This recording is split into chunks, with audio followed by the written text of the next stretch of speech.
যেহেতু সরস্বতী পুজো ছিল শুক্রবার দিন আর তার পরদিন ছিল শনিবার, এবার ঠাকুরমশাইও বলেছিলেন আর তাছাড়া আমাদের বাড়ির সবাইও সিদ্ধান্ত নিয়েছিল যে শনিবার যেহেতু তাই সুতোটা কাটা হবে না, ওটা রবিবার দিন কাটা হবে। তাই রবিবার দিন সকালবেলা ঠাকুরমশাই এসে প্রথমে পুজো করে নিচ্ছিলেন সুতো কাটবার আগে, যে আরতি বা পুজো করতে হয় সেটা। পুজো শেষ হয়ে যাওয়ার পর ঠাকুরমশাই ঠাকুরের ওই সুতোটা কেটে দিলেন, আর তারপর ওই একটু দই চিড়ে ফল এগুলো ছিল যেগুলো আশপাশের বাড়িতে একটু প্রসাদ হিসাবে দিয়ে আসা হয়েছিল।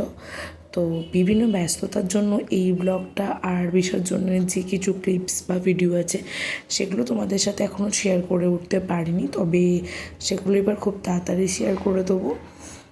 তো ব্যস্ততা থাকার জন্য এতটাই দেরি হয়ে গেছে যেটা বলার মতন নয়, প্রায় অনেকটাই দেরি হয়ে গেছে। তো তোমরা একটু অ্যাডজাস্ট করে নিও, তার জন্য সরিও বলে দিচ্ছি।